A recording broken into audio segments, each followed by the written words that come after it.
Hello, welcome to Learnino. ഇന്ന് നമ്മൾ ഇവിടെ ഡിസ്കസ് ചെയ്യാൻ പോകുന്നത് ജൂനിയർ ഇൻസ്ട്രക്ടർ വയർമാൻ സിലബസിൽ വരുന്ന മാഗ്നറ്റിക് മെറ്റീരിയൽസ് എന്ന ടോപ്പിക്കിൽ വരുന്ന കുറച്ച് ഭാഗങ്ങളാണ്. അതായത് മോഡ്യൂൾ 4 ഈ പോർഷൻസ് കൊടുത്തിട്ടുള്ളത്. Care and maintenance of paramagnetic, diamagnetic and ferromagnetic materials. So magnetic മെറ്റീരിയൽസിനെ കുറിച്ച് നിങ്ങൾക്ക് എല്ലാവർക്കും അറിയായിരിക്കും. എന്നാലും ജസ്റ്റ് ഒരു ഇൻട്രൊഡക്ഷനായിട്ട് പറയുകയാണ്. മാഗ്നറ്റിക് മെറ്റീരിയൽസിനെ മെയിനായിട്ടും 3 ക്ലാസിഫൈ ചെയ്തിരിക്കുന്നത്: ferromagnetic materials, diamagnetic materials and paramagnetic materials.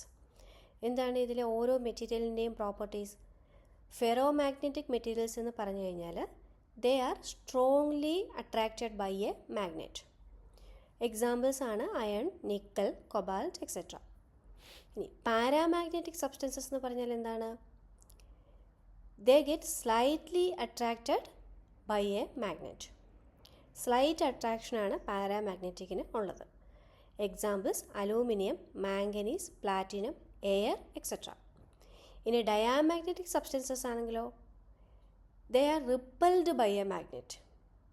അതിൻ്റെ examples bismuth, sulphur, graphite, water etcetera. അപ്പോൾ ഇതിലെ ഈ മാഗ്നറ്റിക് മെറ്റീരിയൽസും അതിൻ്റെ ക്ലാസിഫിക്കേഷൻ, ഈ 3 ക്ലാസിഫിക്കേഷൻ, അതിൻ്റെ പ്രോപ്പർട്ടീസും അതുപോലെ തന്നെ എക്സാമ്പിൾസും വളരെ ഇമ്പോർട്ടൻ്റ് ആണ്. ഇലക്ട്രിക്കൽ ബേസ്ഡ് ആയിട്ടുള്ള എല്ലാ എക്സാംസിനും ഈ ഭാഗത്തുനിന്ന് ഒരു ക്വസ്റ്റ്യൻ കാണാറുണ്ട്. Care and maintenance of magnetic materials. ഇപ്പോൾ മാഗ്നറ്റിക് മെറ്റീരിയൽസിൻ്റെ കെയർ ആൻഡ് മെയിൻ്റനൻസ് കൊണ്ട് ഉദ്ദേശിക്കുന്നത് എന്താണ്? മാഗ്നറ്റിക് മെറ്റീരിയൽസിനെ അവയുടെ പ്രോപ്പർട്ടീസ് നഷ്ടപ്പെടാതെ എങ്ങനെ സ്റ്റോർ ചെയ്യാം അല്ലെങ്കിൽ എങ്ങനെ യൂസ് ചെയ്യാം എന്നുള്ളതാണ് ഈ കെയർ ആൻഡ് മെയിൻ്റനൻസിൽ വരുന്നത്. അപ്പോൾ നമുക്ക് ഫ്യൂ പോയിൻറ്റ്സ് നോക്കാം. To prevent any loss in a magnets magnetic ability it can be stored with a keeper. അപ്പോൾ മാഗ്നറ്റിന് അതിൻ്റെ സ്ട്രെങ്ത് ലോസ് ആവാതെ തന്നെ സ്റ്റോർ ചെയ്യാൻ വേണ്ടിയിട്ട് ഒരു കീപ്പർ യൂസ് ചെയ്യണമെന്നാണ് പറഞ്ഞിരിക്കുന്നത്. എന്താണ് കീപ്പർ? കീപ്പർ എന്ന് പറയുന്നത് a small piece of iron ആണ്. ഇത് മാഗ്നറ്റിൻ്റെ പോൾസിനിടയ്ക്കായിട്ട് ടെമ്പററി ആയിട്ട് ആഡ് ചെയ്യാവുന്നതാണ്. സോ കീപ്പർ എന്തിനാണ് യൂസ് ചെയ്യുന്നത്? To prevent the magnet from demagnetising. And next one is store magnets in pairs to prevent the 2 south and 2 north magnetic poles from touching. ഇനി മാഗ്നറ്റ്സിനെ പെയേഴ്സ് ആയിട്ട് സ്റ്റോർ ചെയ്യാവുന്നതാണ്.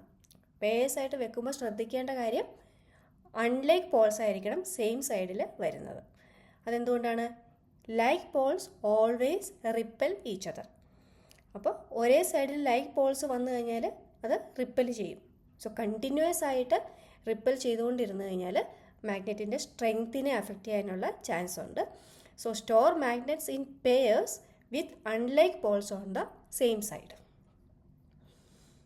Next one is store in dry place. അപ്പോൾ മാഗ്നറ്റ്സിനെ dry പ്ലേസിൽ store ചെയ്യുക. വെറ്റായിട്ടുള്ള കണ്ടീഷൻസിലാണ് മാഗ്നറ്റ്സിനെ വെക്കുന്നതെങ്കിൽ corrosion ഉണ്ടാകാനായിട്ടുള്ള chance ഉണ്ട്. Especially rest form ചെയ്ത് കഴിഞ്ഞാൽ അവിടെ എയർ ഗ്യാപ്പ് ഉണ്ടാവുകയും അങ്ങനെ മാഗ്നറ്റിൻ്റെ സ്ട്രെങ്ത്ത് വീക്കൻ ആവാനുള്ള ചാൻസ് ഉണ്ട്. So store magnet in A dry place.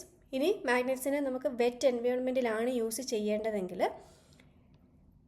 വാട്ടറിൽ യൂസ് ചെയ്യാൻ വേണ്ടിയിട്ട് സ്പെഷ്യലി ഡിസൈൻ ചെയ്തിട്ടുള്ള മാഗ്നറ്റ്സ് തന്നെ യൂസ് ചെയ്യുക. And the next one is store magnets in A non ferromagnetic container.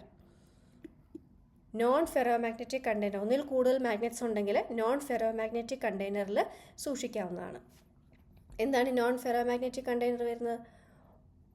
Wooden box, Tupperware container, ഇങ്ങനെയുള്ള നോൺ ഫെറോമാഗ്നറ്റിക് കണ്ടെയ്നേഴ്സിൽ നമുക്ക് മാഗ്നറ്റ്സിനെ store ചെയ്യാവുന്നതാണ്.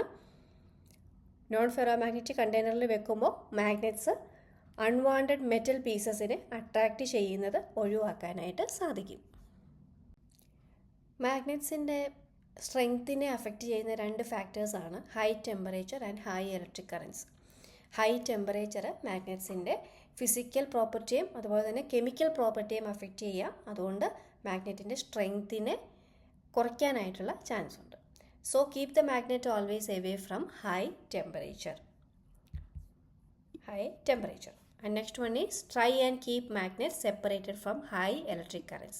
High electric currents അടുത്തുനിന്ന് മാറ്റി വേണം വെക്കാനായിട്ട്. അല്ലെങ്കിൽ മാഗ്നറ്റ്സിനെ ഡീമാഗ്നറ്റൈസ് ചെയ്യാനായിട്ടുള്ള ചാൻസ് ഉണ്ട്.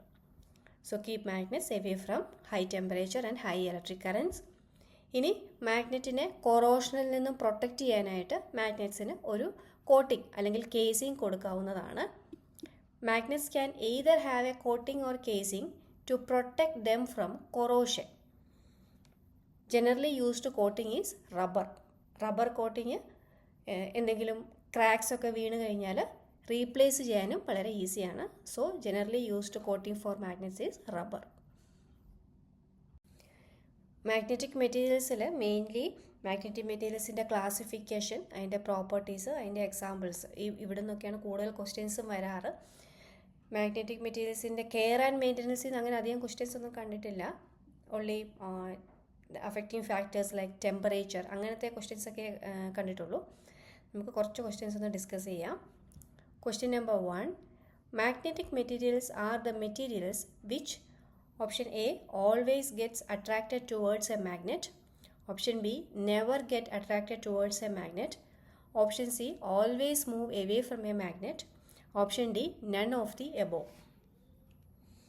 മാഗ്നറ്റിക് മെറ്റീരിയൽസിൻ്റെ ഡെഫിനേഷനാണ് ചോദിച്ചിരിക്കുന്നത്. ഏതാണ് മാഗ്നറ്റിക് മെറ്റീരിയൽസ്? ഇതിൽ പറഞ്ഞിരിക്കുന്ന ഏത് ഓപ്ഷനാണ് കറക്റ്റ് വരിക? Always gets attracted towards a magnet എന്ന് പറഞ്ഞാൽ കറക്റ്റാണോ?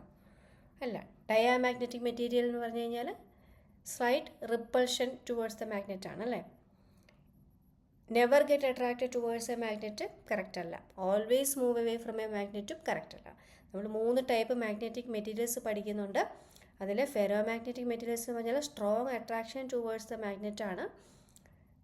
Paramagnetic materials slight attraction towards the magnet and diamagnetic materials slight repulsion from the magnet. അപ്പോൾ ഇതിൽ നമുക്ക് ഓൾവേസ് അട്രാക്റ്റഡ് അല്ലെ ഓൾവേസ് മൂവ് അവേ ഫ്രം എന്ന് പറയാൻ പറ്റില്ല. സോ ഇവിടെ ആൻസർ വരുന്നത് ഓപ്ഷൻ ഡി ആണ്, none of the above. Question number 2, which of the following ways will not cause a magnet to lose its magnetism?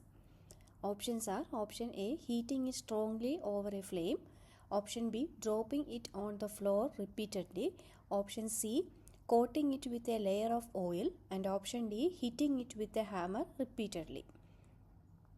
അപ്പം ഒരു മാഗ്നറ്റിൻ്റെ മാഗ്നറ്റിക് സ്ട്രെങ്ത് ലോസ് ആവാൻ കാരണമല്ലാത്തത് ഏതാണെന്നാണ് ചോദിച്ചിരിക്കുന്നത്. അപ്പം ഏതൊക്കെ ഫാക്ടേഴ്സാണ് മാഗ്നറ്റിക് സ്ട്രെങ്തിനെ റെഡ്യൂസ് ചെയ്യുന്നത്? High temperature, high electric current, ഇതൊക്കെ നമ്മൾ ഡിസ്കസ് ചെയ്തിരുന്നു. ഇപ്പോൾ ഇവിടെ പറഞ്ഞിരിക്കുന്നതിൽ first option heating it strongly over a flame, അപ്പോൾ അതിൽ അത് മാഗ്നറ്റിക് സ്ട്രെങ്തിനെ റെഡ്യൂസ് ചെയ്യുന്ന കാര്യമാണ്. ആൻഡ് മാഗ്നറ്റിനെ dropping it on the floor or hitting it with a hammer, ഇത് രണ്ടിലും ഇൻറ്റേർണൽ സ്ട്രക്ചറിൽ ചേഞ്ച് വരാനുള്ള ചാൻസ് ഉണ്ട്. അതുകൊണ്ട് തന്നെ അത് മാഗ്നറ്റിക് സ്ട്രെങ്തിനെ വീക്കൻ ചെയ്യാനുള്ള സാധ്യതയുണ്ട്. സോ ഇവിടെ ആൻസർ വരുന്നത് coating it with a layer of ഓയിലാണ്, option C. Coating it with a layer of oil, അതിൽ മാഗ്നറ്റിക് സ്ട്രെങ്തിന് ചേഞ്ച് ഒന്നും വരുന്നില്ല. അതുപോലെ മാഗ്നറ്റിക് മെറ്റീരിയൽസിനെ നമ്മൾ ക്യൂറി ടെമ്പറേച്ചറിന് എബോവ് ഹീറ്റ് ചെയ്ത് കഴിഞ്ഞാൽ ദ ലോസ് മാഗ്നറ്റിസം. അതുകൂടി ഒന്ന് ഓർത്ത് വെച്ചേക്കണം. Most magnetic materials lose their magnetism if heated above a point called Curie temperature.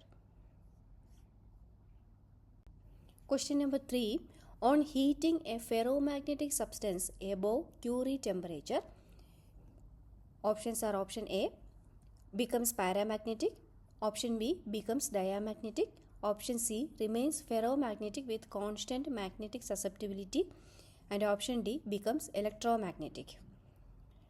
അപ്പോൾ ഹൈ ടെമ്പറേച്ചർ എന്ന് പറയുന്നത് മാഗ്നറ്റിക് മെറ്റീരിയൽസിൻ്റെ സ്ട്രെങ്തിനെ അഫക്റ്റ് ചെയ്യും. സോ നമ്മളിപ്പോൾ പറഞ്ഞു മാഗ്നറ്റിക് മെറ്റീരിയൽസിനെ എബോവ് ക്യൂറി ടെമ്പറേച്ചർ ഹീറ്റ് ചെയ്ത് കഴിഞ്ഞാൽ മാഗ്നറ്റിസം ലോസ് ചെയ്യാം. ഇവിടെ ചോദിച്ചിരിക്കുന്നത് ഫെറോ മാഗ്നറ്റിക് സബ്സ്റ്റൻസസിനെ എബോവ് ക്യൂറി ടെമ്പറേച്ചർ ഹീറ്റ് ചെയ്ത് കഴിഞ്ഞാൽ എന്താണ് സംഭവിക്കുന്നത്? എന്താ സംഭവിക്കുന്നത്? It becomes paramagnetic. Option A ആണ് കറക്റ്റ് ആൻസർ വരുന്നത്. Ferromagnetic substance becomes paramagnetic if it gets heated above Curie temperature. Question number 4, bar magnets should be stored. Options are option A, in pairs, option B, in water, option C in cold place and option D under UV rays. Bar മാഗ്നറ്റ്സിനെ നമ്മൾ എങ്ങനെയായിരിക്കണം store ചെയ്യേണ്ടത്? In pairs. Option A is the right answer, in pairs. Bar മാഗ്നറ്റ്സിനെ pairs ആയിട്ട് നമുക്ക് store ചെയ്യാൻ സാധിക്കും. അങ്ങനെ പെയേഴ്സ് ആയിട്ട് വെക്കുമ്പോൾ ശ്രദ്ധിക്കേണ്ട കാര്യം എന്താണ്? Unlike Paul's should be on the similar side. Like Paul's same സൈഡിൽ വന്നു കഴിഞ്ഞാൽ ദേ മേ ഗെറ്റ് ഡീമാഗ്നറ്റൈസ്ഡ്. അതുകൊണ്ട് അൺലൈക്ക് പോൾസ് ആയിരിക്കണം സെയിം സൈഡിൽ വരുന്നത്. Question number 5. Materials in which magnetization persists even after the field has been removed is called. Options are option A diamagnetic, option B paramagnetic, option C soft ferromagnetic and option D hard ferromagnetic. അപ്പം magnetic field remove ചെയ്ത് കഴിഞ്ഞാലും magnetic properties കാണിക്കുന്ന materials ഏതാണ്? തന്നിരിക്കുന്ന ഓപ്ഷനിൽ option എയും ബിയും diamagnetic, paramagnetic. നമുക്കറിയാം ഡയാമാഗ്നറ്റിക് മെറ്റീരിയൽസ് മാഗ്നറ്റിക് ഫീൽഡിൻ്റെ പ്രസൻസിൽ സ്ലൈറ്റ്ലി റിപ്പൽ ചെയ്യുകയാണ് ചെയ്യുന്നത്. പാരാമാഗ്നറ്റിക് മാഗ്നറ്റിക് ഫീൽഡിലേക്ക് സ്ലൈറ്റ് അട്രാക്ഷൻ കാണിക്കുന്നു. അപ്പോൾ മാഗ്നറ്റിക് ഫീൽഡ് റിമൂവ് ചെയ്ത് കഴിഞ്ഞാലും മാഗ്നറ്റൈസേഷൻ കാണിക്കുന്നത് ഹാർഡ് ഫെറോമാഗ്നറ്റിക് മെറ്റീരിയൽസ് ആണ്. Hard ferromagnetic materials option D. Hard ferromagnetic മെറ്റീരിയൽസിൽ നമ്മൾ it retains magnetism even after the removal of magnetic field and are difficult to demagnetize. Hard ferromagnetic materials in ഒരു example ആണ് alnico. Alnico is an alloy which is an example of hard ferromagnetic materials. ഈ soft ferromagnetic materials എന്ന് പറഞ്ഞാൽ they are easy to magnetize and demagnetize. Temporary magnets make ചെയ്യാൻ വേണ്ടിയിട്ടാണ് soft ഫെറോമാഗ്നറ്റ്സ് usually use ചെയ്യുന്നത്. Question number 6. What does A super conductor exhibits? Options are option A ferromagnetism, option B paramagnetism, option C diamagnetism and option D none of this. Super conductor എന്താണ്? Super conductor എന്ന് പറഞ്ഞു കഴിഞ്ഞാൽ zero റെസിസ്റ്റൻസിൽ അല്ലെങ്കിൽ energy loss ഒന്നുമില്ലാതെ electricity conduct ചെയ്യാൻ പറ്റുന്ന materials ആണ്. അപ്പോൾ ഈ സൂപ്പർ കണ്ടക്ടേഴ്സ് മാഗ്നറ്റിക് മെറ്റീരിയൽസിൻ്റെ ഏത് ക്ലാസിഫിക്കേഷനിലാണ് വരുന്നത്? Super conductors show diamagnetism. Option C ആണ് ആൻസർ വരുന്നത്, ഡയാമാഗ്നറ്റിസം. അപ്പോൾ സൂപ്പർ കണ്ടക്ടേഴ്സിനെ നമ്മൾ വളരെ ചെറിയ ടെമ്പറേച്ചറിൽ കൂൾ ഡൗൺ ചെയ്ത് കഴിയുമ്പോൾ they show perfect conductivity and perfect diamagnetism. Thank you.